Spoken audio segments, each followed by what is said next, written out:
الحلقة دي لكل واحد بيقول أنا لسه صغير وما يجيليش انزلاق غضروفي. مش كل تشخيص وجع في العمود الفقري انزلاق غضروفي. قبل الانزلاق الغضروفي ده في حاجات كتير. ليه العيان ما يجيش لحضرتك من الأول جاهز بالإشاعة بالتحاليل؟ يعني انا محتاج اشعاعات، انا اللي هحدد لك بالظبط ايه نوع الاشعه اللي انت تعملها. هي اشعه عاديه ولا اشعه مقطعيه ولا رنين ولا عايزك تعمل اختبار هشاشه ولا عايزك في انواع كتيره جدا. الناس برضو بتدخل على شات جي بي تي ويقول له أنا عندي إحساس بكذا كذا كذا كذا، فيقول له أنت عندك كذا كذا كذا ويفضل تستشير الدكتور، فيروح سأله السؤال اللي بعديه طب آخد أدوية إيه؟ يقول له هو فضل تستشير الدكتور بس ممكن تاخد أدوية كذا كذا كذا. المعلومه الغير كامله بتضر اكتر كتير جدا من عدم الفهم. يعني لو انتش عارف خالص احسن من انك تاخد المعلومه ناقصه. ده صاحبه بيقول له والله ده انا كنت رحت للدكتور وزي الفل وما بيعملش ما بيعملش عمليات عمليات. اه كلمة غريبة، دكتور ما بيعملش يعني. هو هيمشيك على علاج وهتبقى زي الفل وبتاع. طقطقة ظهر، صح ولا غلط؟ عشان أنا الايام دي الاول كنا بنتكلم مع ناس مش بروفيشنال او مش دكاتره او حتى مش علاج طبيعي، نقول ما ينفعش حد مش دكتور يطلع يطقطق للناس على الفيسبوك والكلام ده. ايه رايك في الموضوع ده؟ تمام، الاجابه وصلت. الحلقه دي لكل واحد بيقول انا لسه صغير وما يجيليش انزلاق غضروفي. الناس زمان كانت بتسمع انزلاق غضروفي ووجع الظهر عامة تقول لك ايه، ده الحاجات بتاعت الناس اللي عندها 50 60 سنة. بس الفكرة الأيام دي أنا بقيت بسمع من الناس اللي حواليا وصحابي وقرايبي ناس بيجي لها انزلاق 20 سنة، 21 25 و30. طب باجي أسأل هو ايه السبب؟ هل السبب التطور المرعب اللي احنا فيه ان احنا كلنا قاعدين على مكاتب دلوقتي بنشتغل على الكمبيوتر، ولا ان احنا ماسكين موبايلات على طول وتانيين رقبتنا لقدام وبنيجي نقعد يعني، ولا احنا اصلا في حاجات في اليوم بنعملها غلط؟ مش عارف. طب ايه السبب؟ امراض معينة، اكل معين، طب ايه اللي وصل الناس ان هي تعمل ده؟ الجيم موضة، الجيم حلو وكل حاجة، بس تمارين الجيم اللي فيها اختلاف كبير جدا عند كل الناس، وناس بتروح تتمرن كده مع نفسها، ويمكن كمان في مدربين ما بيبقوش عارفين التدريبات الصح لكل واحد، فبيحصل نتيجة عنها إصابات لناس عندها ممكن كمان 18 سنة. بس أنا في الأول وفي الآخر بسأل السؤال، لكن المفترض يجاوبني حد متخصص. فالنهارده احنا معانا ضيفنا سيادة اللواء دكتور وليد هيكل، استشاري جراحة العظام والعمود الفقري. تمام. والعمود الفقري قبل العظام بقى. الاهم والاكثر. ازي حضرتك؟ الحمد لله بخير. ايه رأي حضرتك في الكلام اللي قلته؟ هل فعلا والله هو كلام منطقي، بس هو انا عايز اقول لك حاجه. آه، بدايه كده مشكله الانزلاق الغضروفي هي مشكله اصابيه. يعني شخص كان عادي وطبيعي جدا، حصلت حادثه معينه او حصل اصابه معينه، بعدها حصل الانزلاق الغضروفي. هو كان الاول شخص سليم مش مريض. في فرق بين المرض والاصابه. المرض عادة بيبقى حاجة ليها أسباب. يعني واحد هيجيله دور إنفلونزا مثلا، أو هيحصل له التهاب رئوي، ميكروب دخل عمل كذا لكن ال الانزلاق الغضروفي هي مشكلة إصابية. شخص كان سليم تماما، حصلت له حادثة، حصلت له إصابة معينة، حصل عنده انزلاق غضروفي. طب القصة دي هتحصل أكتر فين؟ في العشرينات، اللي هي فيها اكتيفيتي ونشاط وشاب طالع نازل بيشيل بيحرك يعني في مرحلة اكتيفيتي، بيجري مع اصحابه، بيلعب ماتش كورة، بيلعب جيم. ولا هتحصل في خمسينات ستينات؟ ده يحصل شباب بتتحرك بقى. المنطقي ان هو لازم يبقى في حركة عشان يبقى فيه اصابة. فهو من الاول خالص الانزلاق الغضروفي بيحصل اكتر في السن ده. لكن هي بيحصل بقى الديبيت ده او بالاختلاف ده، او الناس بتفتكر ان هو لازم بيحصل في السن الكبير. ليه؟ لانه هو الانزلاق الغضروفي او ما يصيب الناس في الايدج جروب الكبير يعني بيؤدي الى نتيجة واحدة، يعني العيان اللي هيحصل له انزلاق غضروفي هيحصل له مثلا زي ما بيقول الناس دايما بالعاميه عرق النسا، اللي هو الانزلاق ضغط على مخرج العصب بتاع الرجل في المنطقه الفلانيه، فحصل عرق النسا. في السن الكبير بيحصل حاجات تانية، بيحصل خشونة في الفقرات، بيحصل ضيق في القناة العصبية. نتيجة ايه؟ نتيجة تقدم في العمر ومجهود السنين. يعني هي دي العمر ليه ضريبة. عند سن 50 أو 60 الشخص خلاص بيبقى يعني يكمل مسيرة طويلة من حياته، فبيحصل له التهاب عظمي غضروفي ما بين الفقرات، بيحصل زوايد عظمية بتضغط على العصب. النتيجة ايه؟ برضو عرق نسا. فتوحد النتيجة، يعني النتيجة هنا عرق نسا والنتيجة هنا عرق نسا، خلى الاعتقاد اكتر ان مع الاتش جروب العالي هو ده بيحصل انزلاق غضروفي. لا، هو الانزلاق بمعنى انزلاق بيجي اكتر في السن الصغير. طب يا دكتور، يعني انا دلوقتي مثلا زمايلي في الشغل مثلا مم. هيجي يقول لي: حسين انا ظهري وجعني. فطبعا يعني مع عادتي مع حضراتكم بقى عندي خبره يعني. تمام. فاقول له: طب عندك وجع في الرجل؟ لا مش عارف. طب مش عارفه ايه. فطبعا اجي اقول له: طب ما تروح دكتور. الناس مم. بقى دلوقتي يعني ظروف اقتصاديه، مش عايز يروح يكشف عند دكتور، مش عايز تمام. يروح اعمل اشاعه. يا عم لا، ده انا هروح الدكتور احسن يطلب مني اشاعه. طب ما يطلب منك اشاعه، ايه المشكله يعني؟ ما الراجل عايز يطمن عليك. فالفكره، هل في حاجه المريض يعملها يعني يعرفها الاول عشان هو يطمن؟ يقول لك: يا عم انت عارف بقى دلوقتي الثقافه، اه. لا انا اروح الدكتور بقى ويدخلني في عمليه، ولا يقول لي، ولا يكلفني، ولا يعملني. في حاجه المريض يعرفها، لا لازم يروح دلوقتي للدكتور ويدفع. ما يدفعش ليه؟ تمام. صحتك. صح، ده كلام مظبوط. لا، خلينا نميز بين حاجتين. المشكلة مرضية أو مشكلة إصابية يعني حصلت، وحاجة بتحصل زي جعان، يعني زي صاحبك كده يقول لك أنا كل ما أقوم من النوم يحصل لي شوية وجع، أجي على بعد 5 دقايق الدنيا تفك. او كان بيلعب ماتش كوره اتصاب، يعني حد خبط فيه جامد، او هو خبط في حد، او وقع غلط او بتاع. الحاجه اللي بتروح وتيجي دي مش حاجه مرضيه. يعني الحاجه اللي بياخد لها مسكن مثلا من عنده من البيت، هو متعود عليه، او يعني الدكتور في الصيدليه اداله اي نوع مسكن يومين وسكتت، دي مش مشكله مرضيه. دي مش هيروح عشان خاطرها للدكتور يعني. امتى هيروح للدكتور بقى؟ لو المشكله دي اتكررت تاني، يعني بعد ما خد المسكن لا حصلت تاني، مسكن تاني حصلت تاني، تالت مره لا روح للدكتور، شوف ايه الموضوع. لانه ممكن الموضوع يخلص على فكره بالكشف وعلاج. مش كل تشخيص وجع في العمود الفقري انزلاق غضروفي.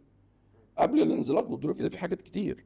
الإصابة قبل ما بتعمل انزلاق في الغضروف ممكن يبقى فيه شوية تمزق في العضلات، علاجه دواء وشوية ميديكيشنز هيبقى زي الفل.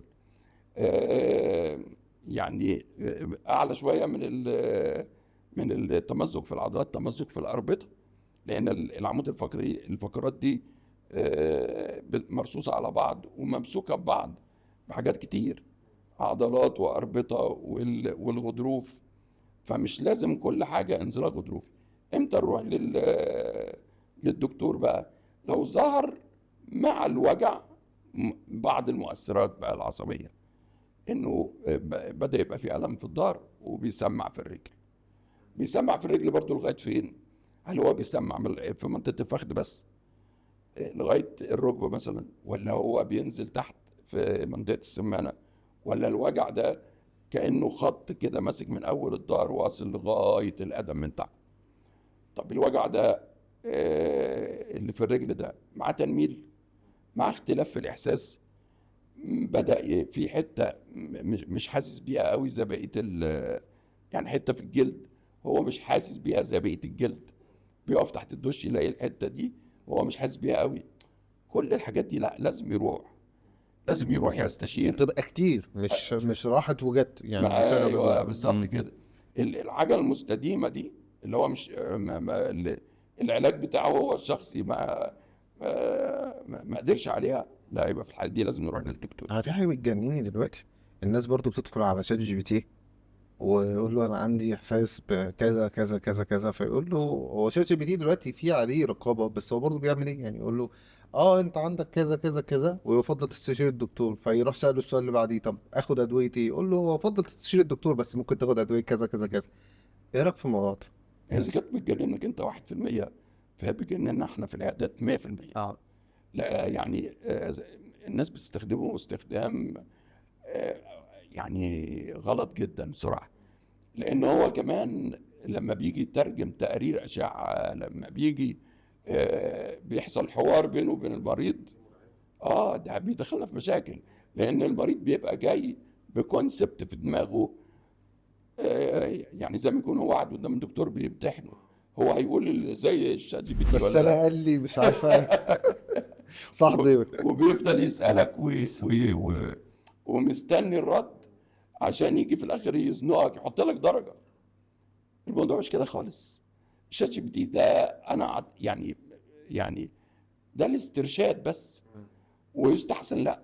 مش عشان اصلا بلاش أيوه ممكن طبعا. يسالوا في اي حاجه بس مش الطب. ما هو أنت كده كده هتروح للدكتور، لا روح له، مم. خد المعلومة الصح. هقول لك ليه بقى. لأن المعلومة الغير كاملة بتضر أكتر كتير جدا من عدم الفهم. يعني لو أنتش عارف خالص أحسن من إنك تاخد معلومة ناقصة. فعلا. المعلومة الناقصة دي ممكن تودي في ده. وبعدين إنك أنت كمان تسأله آخد إيه، فهو ينزل لك لستة أدوية. وبعدين كون إن أنا أكتب لك دواء تروح تسأل عليه، يعني الشات جي بي تي ما هو هيقول لك حاجات. طب احنا مثلا بنكتب بعض الحاجات اللي تعالج مثلا التهاب الاعصاب الطرفيه او العصب بتاع عرق النساء او وات ايفر يعني. بيجي هو يسال تشات جي بي تي عليه، او بيقرا النشره بتاعت الدواء، بيقول له ده بيتاخد في الحالات لما يكون حد عنده كونفالجنز مثلا، او اللي هو يعني حاجه صعبه. عنده مشكله في الاعصاب، مم. او بعض المرضى النفسيين او فانت ليه كاتبه لي يا دكتور؟ فانت ليه كاتبه لي؟ هو انا ما عنديش اكتئاب، انت كاتب لي دواء اكتئاب؟ انا مش كاتبه لك عشان الاكتئاب. ايوه يعني ما هو الدواء بيستخدم في كذا حاجه. طبعا. ممكن احنا يعني ممكن انا استخدمه عشان التهاب اعصاب طرفيه، ودكتور النفسيه بيستخدمه عشان مريض عنده اكتئاب. اهلا حاجة وسهلا. تانية، لو مريض عنده حاجة أصلا، ممكن مريض عنده مرض معين ما ينفعش أو عنده حالة معينة ما ينفعش ياخد الدواء ده. هو اللي بالظبط. شات جي بي تي كاتبه له، يعني ممكن يكون او كاتب له هو ده أنت حاجه عندك حاجة تانية فاختار. يعني. خلي بالك ان الادويه دي في الاخر كيميكالز، يعني في انتر اكشنز بين طبعا الادويه. طبعا.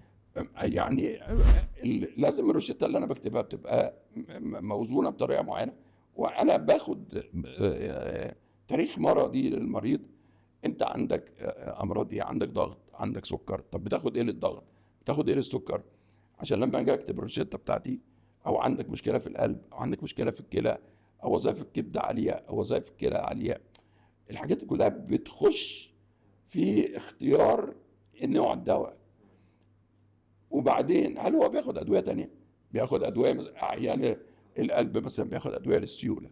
في حاجات كتيره جدا من الادويه بتاعتنا ما هو الدواء الادويه دي زي ما بقول لك بيحصل بينها انتر اكشن، يا اما بطريقه اجونست يا اما بطريقه انتاجونست. يعني ايه برضه عشان نفهم؟ الطريقه اجونست يعني الدواء لما تديه مع الدواء ده تبقى الفاعليه بتاعتهم الاثنين بتزيد. الاثنين بتزيد.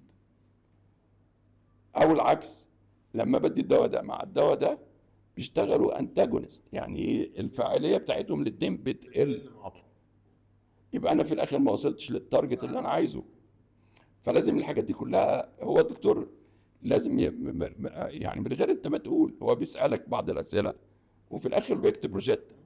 الروشته دي هو تجنب خلاص الحاجات دي، انه ما انت بقاش انت بتاخد دواء بيزود فعاليه الدواء، او هو الدواء نفسه تزيد فعاليته فيحصل منه توكسيستي، يحصل منه مع الادويه كيميكالز في الاخر ممكن تعمل تسمم. يعني اذا عنده اختلال في الوظائف بتاعه الكلى والكبد، اذا ما حصلش اخراج للدواء بعد ما ادى النتيجه بتاعته بصوره مناسبه واستنى في الدم، لما تيجي تاخد الجرعه اللي بعديها يبقى انت بتعلي الجرعه قوي. يعني الحاجات دي كلها مش هيقولها لك تشات جي بي تي. وبالعكس انت يعني يعني اسال على قد ما تقدر، يعني يعني ايه، اروح فين؟ تكشف جهلك يعني اروح فين بالموضوع. مثلا؟ ايه اول خطوه اعملها مثلا دلوقتي؟ اه عندي كذا ما ممكن، يعني ممكن بالظبط.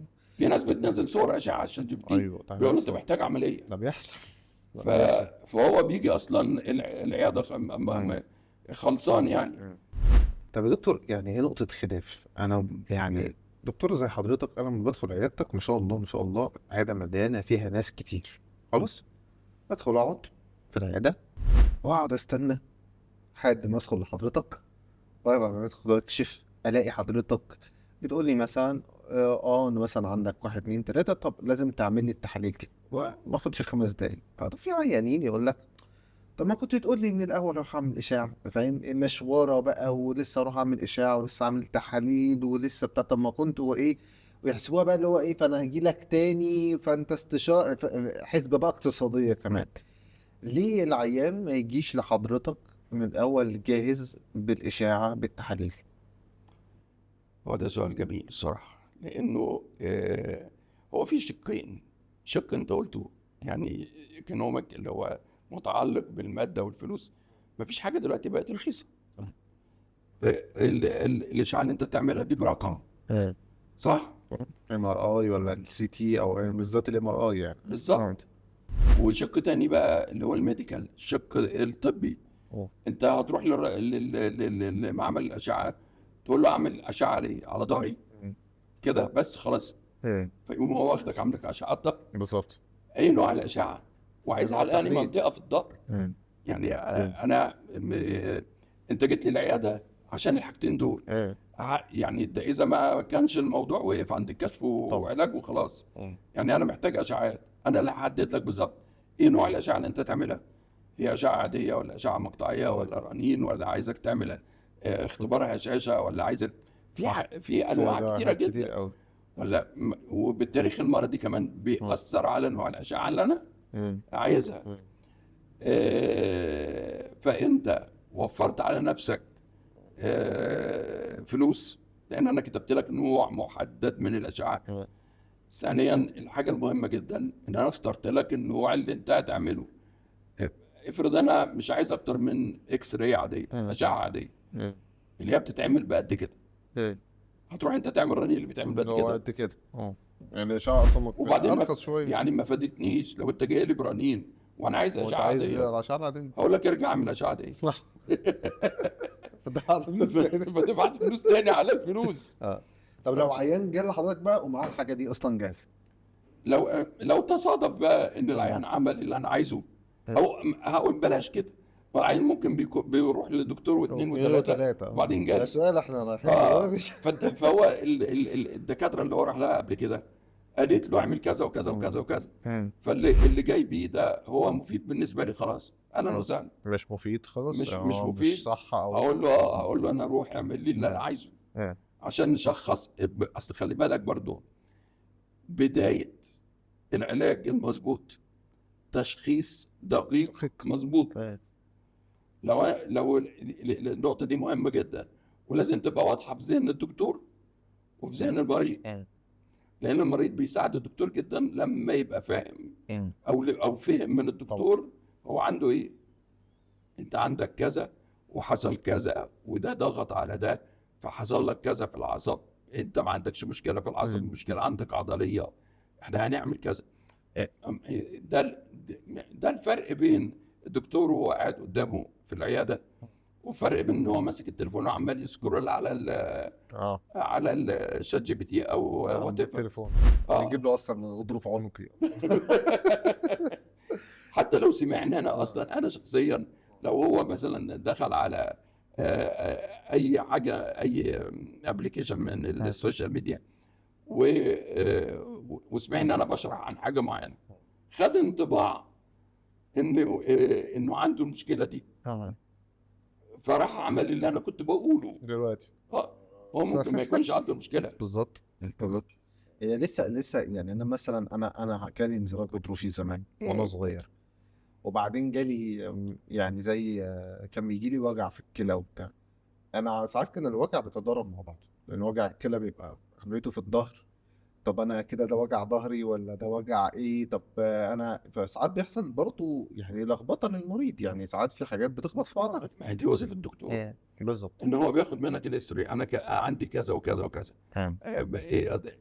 في اسئله بسيطه جدا تفرق بين الاثنين. مم. الوجع بيحصل لك امتى؟ لما تيجي تتحرك، ولا لما تيجي تعمل تخش الحمام؟ حمام مثلا. السؤال ده لوحده يفرق بين الاثنين. عيان لما بيجي يخش الحمام يتبول بيحصل له وجع، اكيد ده مشكله في المسالك. لكن عيان لما بيجي من النوم، اول ما يجي يقوم من النوم وهو بيقوم لا، هو بيجي يوطي ويجي يتفرد الظهر بيقفش، على حسب تعبير حتى المريض. لانه هو يعني كل نقطه بيقولها المريض هي في الاخر نقطه بتنزل على الكمبيوتر بتاع، في الاخر بتتجمع النقط دي كلها ل يعني تشخيص مبدئي. التشخيص المبدئي، الفرق بين التشخيص المبدئي والتشخيص النهائي.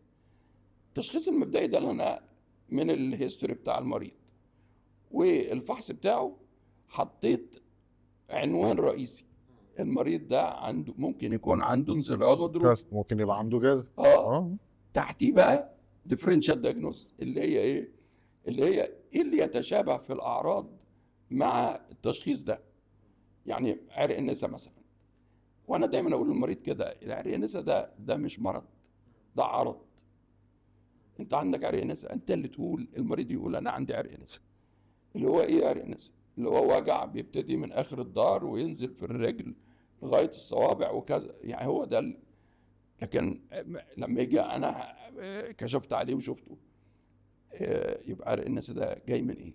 هل هو جاي من انزلاق غضروفي ضغط على العصب، ولا وجع في العضله اللي ماشيه فوق العصب فسمعت في العصب؟ الديفرنشال دايجنوز ده مهم. هي الوجع العضلي والوجع العصبي الاتنين برضو عايزين تفسير. بالظبط. عايزين اللي بيفرق بينهم بقى ايه؟ لو انا عايز فحص معين هعمله له ونكمل عليه. لو انا شخصته في الجلسه بتاعه الكشف والهيستوري، اهلا وسهلا، خد علاج، مشي، رجع بقى في الاستشاره قال انا بقيت كويس. لا انا لسه ما اتحسنتش. لو ما لسه ما اتحسنتش دي، ما ليه في ايه بروسيل؟ اما انا جاي بقول له مثلا تعالى بعد اسبوع، تعالى بعد 10 ايام مثلا عشان هنقعد نحكي مع بعض خالص. انا دكتور وديد عنده شويه قصص فنيه. انا عايز بحضرتك قصتين كده تحكيهم. قصه عيان دخل عليك لازم يروح العمليات دلوقتي. احكي لي عن عيان. دي حاجه بتبقى مأساويه شويه بالنسبه للمريض طبعا. ما دام احنا بنتكلم على انزلاق غضروفي، خلينا في انزلاق غضروفي. عيان جه متني، يعني على كده؟ قدام او على الجنب، وماشي بالعافيه، ويعني على بال ما وصل للكرسي بتاع. جاي يكشف. نعم جاي يكشف. طبعا. مستني.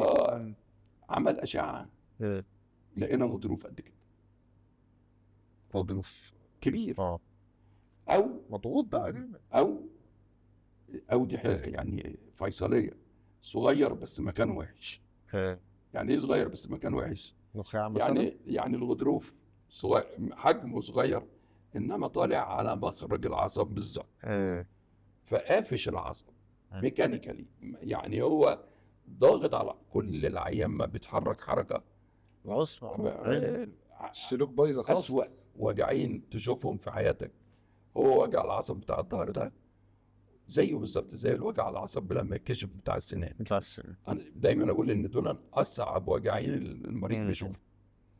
بس وجع السنان على الاقل عارفه بنمشي. بالظبط. اه هو التاني ده مستحيل. اه طبعا انك انت تبلغه انك انت محتاج عمليه، ده وقتي. ده, لازم ده, تدخل. ده بلاغ صعب. اه انما امتى بقى يبقى وقتي؟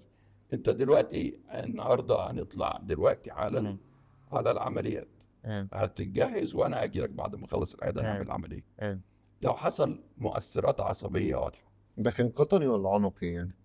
لا ده او ده. اه القطري اللي هو الدارج والناس بتشوفه اكتر، اه العين بيخش يعني الساعة مثلا 7 كان كويس، الساعة 8 لقى رجله ما بتتحركش، خلاص العصب. حصل له سقوط في الأدب. سقط في القدم. واخد هنا بالك؟ في التراب. دي علامة واضحة وهو لاحظها وجه بيها العيادة. المفروض إن أنا قبل ما يعدي اليوم ده أكون عامل عملية. اه ليه؟ عشان العصب لو قعد فترة أكتر من ال 12 ساعة دول، ممكن بعد ما نعمل العملية ما يرجعش تاني اصلا أصلا، يفضل عايش بالسقوط ده طول صوت عمره. القدم ده. ليه تعرض نفسك للقصة دي؟ ما انت اللي فاهم بالظبط إيه اللي جاي دلوقتي. يبقى لازم نعمله دلوقتي، ما فيهاش هزار. تاخد بالك؟ اه في علامات كتيرة جدا كلها خاصة بالمؤثرات العصبية. أبسط لك الموضوع كده يعني، عشان برضو نلم الموضوع، لأن احنا لو قعدنا نتكلم فيه هنتكلم فيه كتير. العصب نفسه بيشيل 3 أنواع من الألياف العصبية: ألياف عصبية خاصة بالحركة، ألياف عصبية خاصة بالإحساس، ألياف عصبية خاصة بالتحكم في الوظائف الحيوية. احنا قلنا اللي هي ايه؟ الحركة.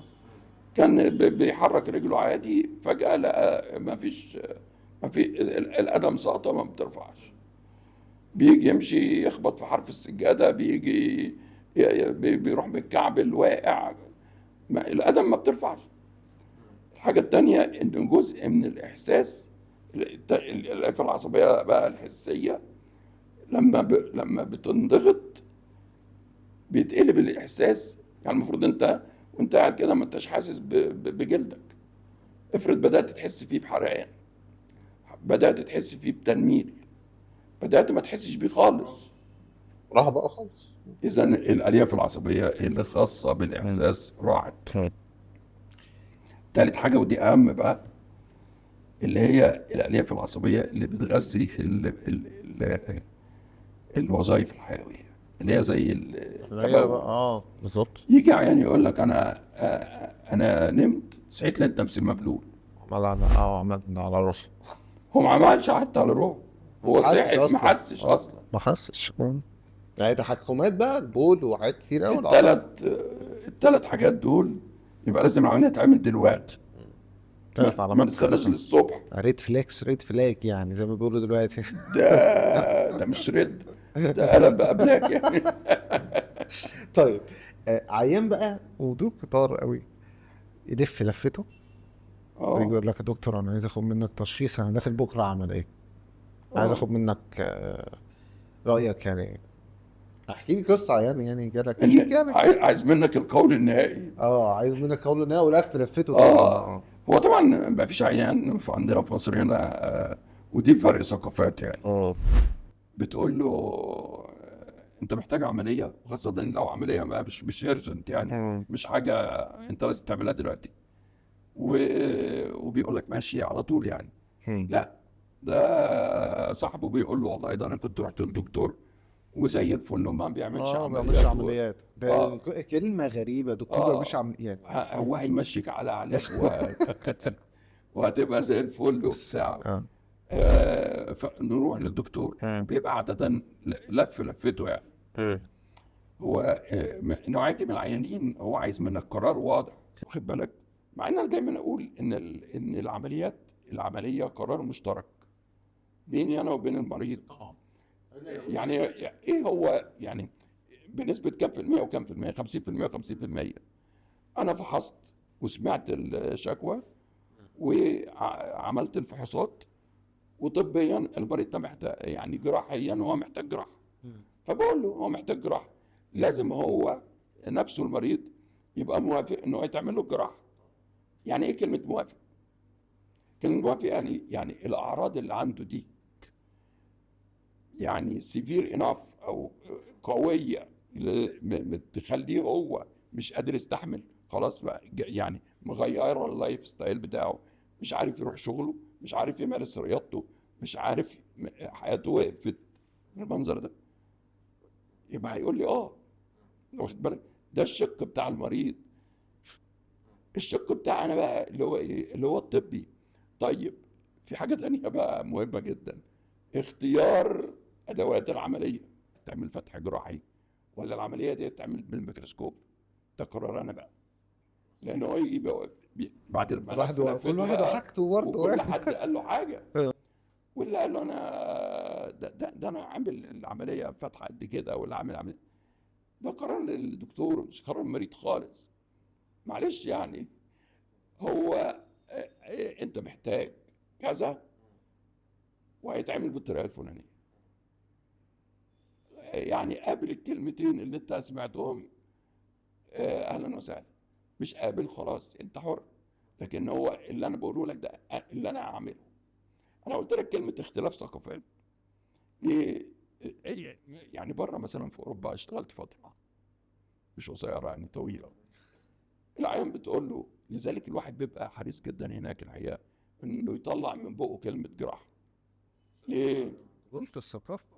لا، هو انت العيان الاوروبي او يعني خلينا نتكلم بصوره سبيسيفيك شويه.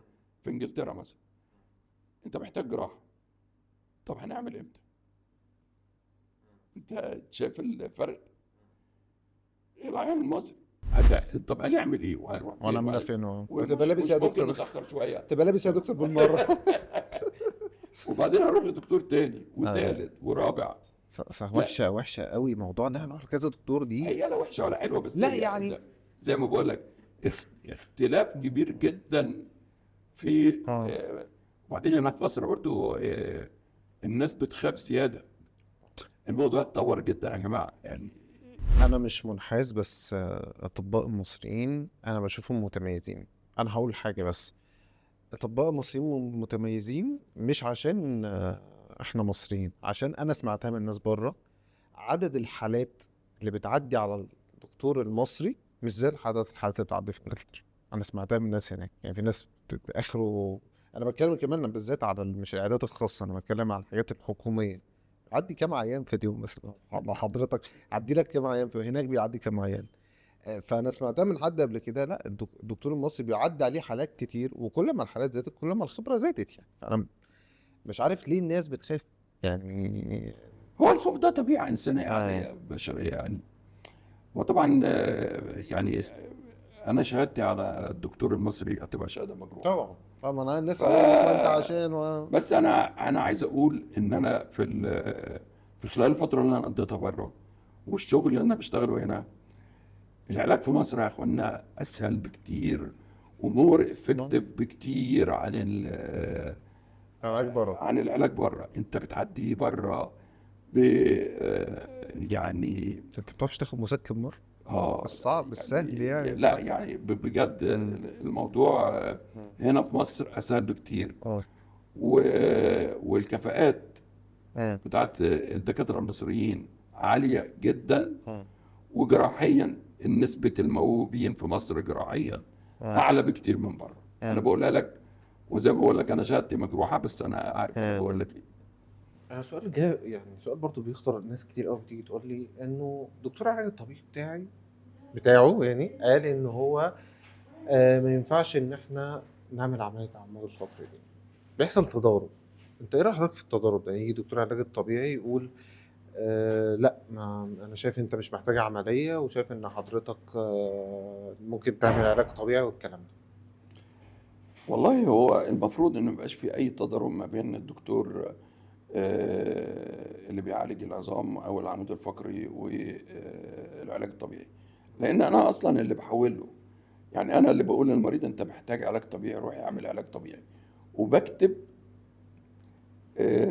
ريكويست للعلاج الطبيعي. بقول له المريض ده عنده كذا وكذا وكذا، وانا شايف انه عنده كذا وكذا وكذا، ولو سمحت اعمل له حاجات تقويله العضله الفلانيه، نعمل له يعني انا اللي بطلب منه الطلبات ازاي يبقى في تضارب. ما فيش تضارب خالص. بس هو الحقيقه ساعات المريض بيروح لدكتور الطب الطبيعي من الاول، من قبل ما يروح يشوف دكتور عظام، او الدكتور عظام اللي بيوصف له العلاج الطبيعي. واعتقد ان ده يعني ده مسار مقلوب.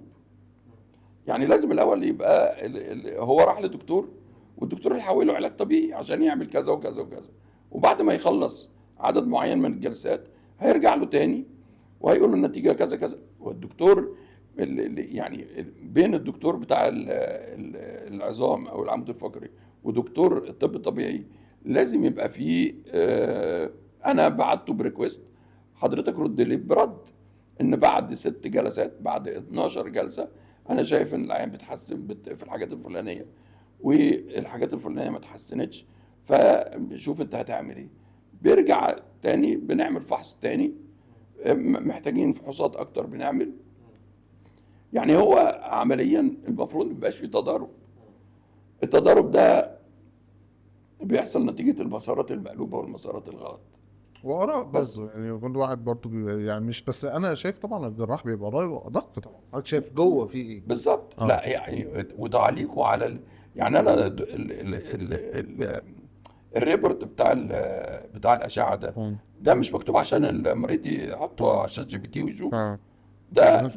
دي رساله من الدكتور اللي شاف الاشعاعات في الاشعه وشاف الرنين وكتب لي التعليق بتاعه عشان انا اقراه واشوف الرنين برضو والرؤيه مع اللي هو شافه.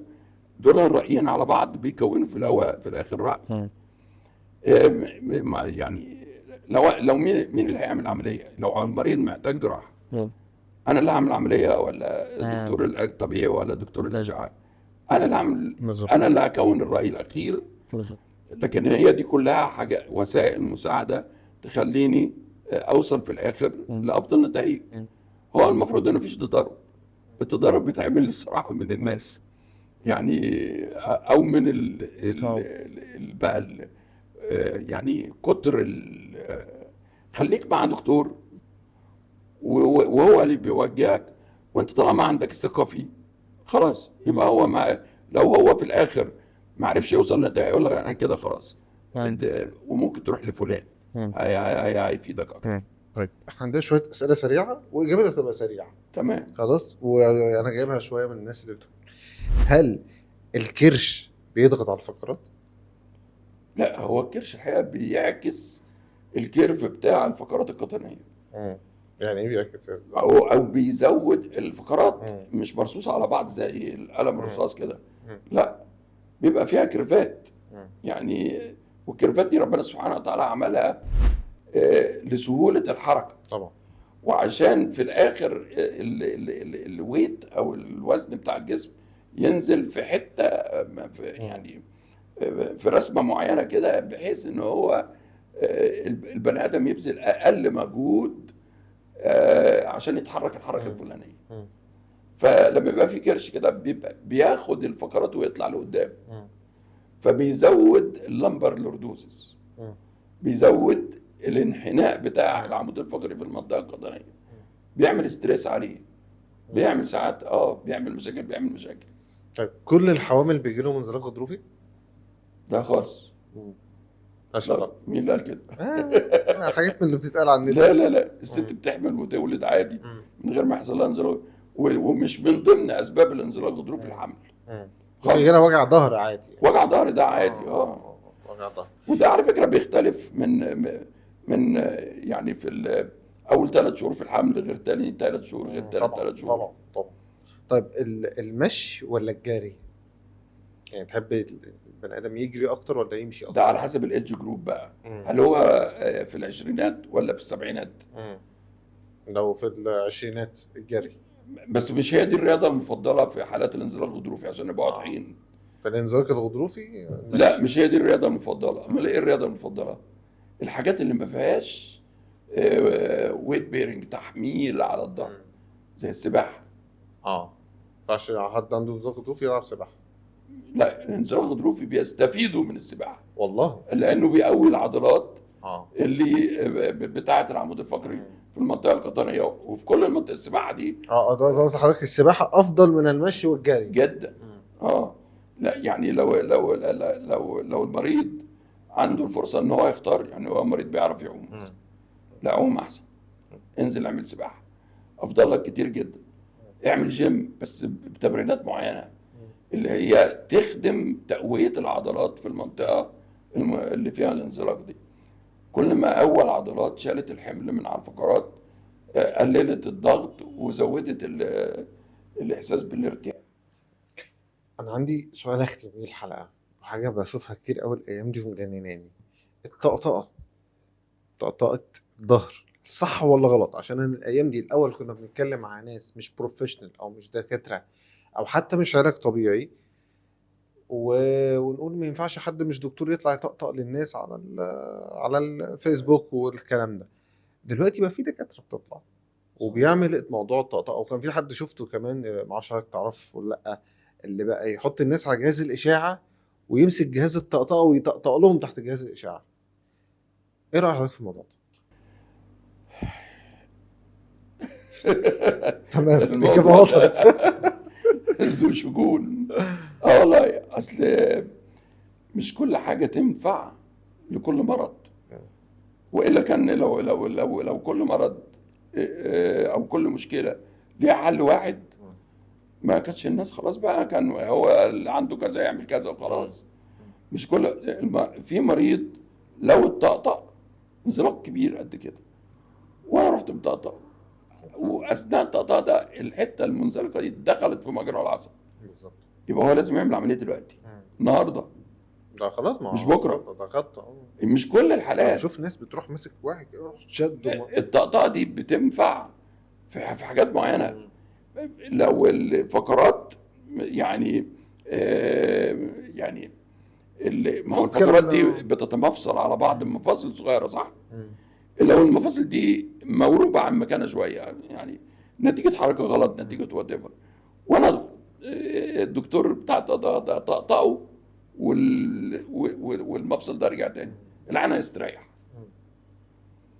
فهي لازم يكون دكتور وفاهم هو بيعمل ايه، ويشوف بالفحوصات اللي انا بشوفها زي الاشعاعات والمقطعيه والرنين والكلام ده كله، انه عنده مشكله تنفع يتعمل لها طقطقه. في مشاكل كونترا انديكيت ان هو العداد طقطقه، يعني ممنوع اصلا تطقطقه. اقول لك حاجه تانية برضو مهمه، بما ان يعني اللي هي حكايه امتى نعمل علاج طبيعي. هل المريض في منطقه الالم الحاد ينفع يعني العلاج الطبيعي هيفيده؟ لا، العلاج الطبيعي هيضر اكتر. امتى نبتدي نعمل؟ لما الالم الحاد ده اللي هو بيقول ان في مشكله حاده دلوقتي خلصت، ارجع مثلا الغضروف يرجع وضعه الطبيعي، يعني نبدا بقى اشتغل غضروف وكبير ودخل عمل عمليه واتشال الغضروف والدنيا رجعت كويسه، انا بعته العلاج الطبيعي بقى يعمل تقويه العضلات، يعمل، اقول له يمشي، هقول له يعمل ايه بعد اللي هي اعاده تاهيل المريض ما بعد الجراحه. انت نورتنا يا دكتور، الله يخليك. حلقه كانت لذيذه بصراحه. واحنا لسه في حلقه تانية بقى نعملها بتاعت شويه بقى الحقن ومش الحقن وحاجات كده، نبقى ان شاء الله ان شاء الله الحلقة باذن الجاية. الله. ومبسوط ان حضرتك كنت معانا، انت مهم حاجه اتبسطت بس معانا في الحلقه جدا جدا والله. سياده اللواء الدكتور وليد هيكل نورتنا النهارده. وموضوع النهارده كان مهم لانه يعني زي ما بيقولوا النهارده الجيل بتاع من 20 30 و35 جيل بيعاني، وانا شايف انه مع وجود الاي اي ووجود النت بالذات غير زمان، فبقى الفتي اكتر، وبقى عندي وسيله امسك موبايلي بسرعه وسيرش فيجيلي معلومه وما اعرفش بتاكد ولا لا. يعني انا عن نفسي ممكن استخدم تليفوني عشان اعرف معلومه، مش هقول انا ما بستخدمش شات جي بي تي، بس اكلم دكتور وليد بعدها اقول له دكتور انا فهمت 1 2 3 صح ولا غلط، طب امشي على ده ولا لا. ففي الاخر في راي الدكتور موجود حتى لو بالتليفون. فهي فعلا الايام دي التكنولوجيا مرعبه على قد ما هي برضو بتخليني اوصل لك بسرعه، وممكن اعمل تحليل وابعته لحضرتك مثلا بدل ما يجي لك مثلا العياده فابعت لك تحليل، ممكن تبقى مفيده في ده يعني. بالظبط. بس لازم نخلي بالنا عن ظهرنا. الحلقه الجايه هتبقى اهم، هنتكلم اكتر بقى ازاي نحافظ على ظهرنا، وايه العلاجات الصح وايه العلاجات الغلط، وايه اللي احنا بنعمله صح وايه اللي احنا بنعمله غلط. واشوفكم في حلقه جايه ان شاء الله من واحد.